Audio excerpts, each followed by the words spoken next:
दिल्ली की एक high profile party में सब कुछ ठीक चल रहा था जब बिजनेसमैन विक्रम मल्होत्रा अपना 60वां जन्मदिन मना रहे थे। रात के 12:47 पर वो अचानक पार्टी से उठकर अपने रूम में गया, एक अजीब सा संकेत छोड़ते हुए। और ठीक 13 मिनट बाद 1 बजे उसका बेटा दरवाजा तोड़ता है और अंदर विक्रम की लाश पड़ी थी, एक भयानक रहस्य को उजागर करते हुए। दरवाजा अंदर से बंद था, कोई आवाज नहीं, कोई सुराग नहीं, जैसे समय ने सब कुछ चुप कर दिया हो। अब सवाल ये था, 13 मिनट में किसने और कैसे मर्डर किया? जांच में लगे पुलिस अधिकारियों ने हर संभावित सुराग को खंगालना शुरू किया। गौण और महत्वपूर्ण दोनों ही साक्ष्यों को ध्यान में रखते हुए उन्होंने पार्टी के मेहमानों से पूछताछ करना शुरू किया।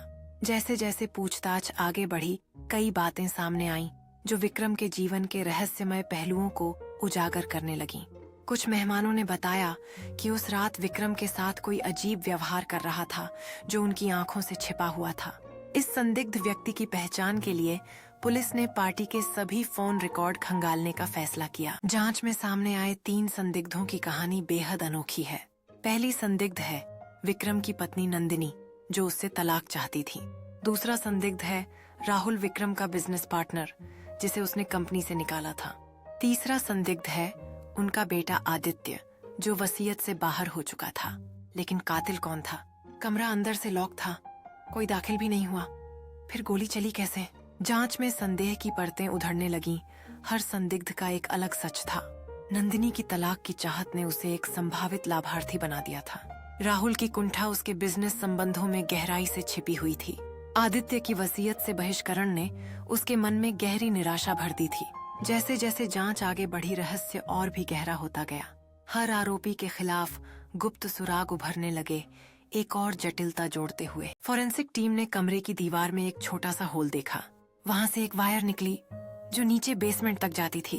बेसमेंट में मिला एक मोबाइल डिवाइस जो एक रिवॉल्वर से जुड़ा था, यानी गोली रिमोट से चलाई गई थी। मर्डर ने ट्रिगर को कमरे में सेट किया और बाहर से बटन दबाया। अब सवाल ये था, मोबाइल किसका था? जांच ने कई संदिग्धों के नाम सामने लाए। हर संदिग्ध का एक मजबूत अलिबी था, लेकिन कुछ ऐसा था जो सही लग रहा था। एक संदिग्ध का नाम बार बार सामने आ रहा था, जिससे जांच में उत्सुकता बढ़ रही थी।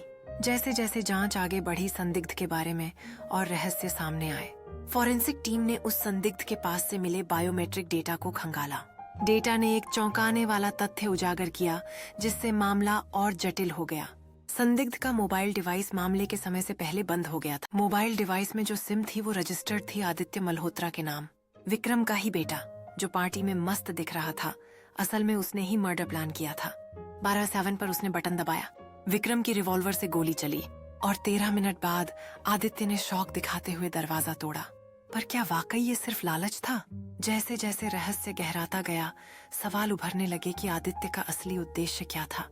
क्या वह अपने पिता की विरासत की रक्षा कर रहा था या फिर खुद को बचाने के लिए कुछ भी कर गुजरेगा? जांचकर्ताओं ने एक गहरा राज खोज निकाला जो सब कुछ बदल सकता था। आदित्य की हर हरकत पर नजर रखी जा रही थी और हर कदम उसे और करीब लाता गया।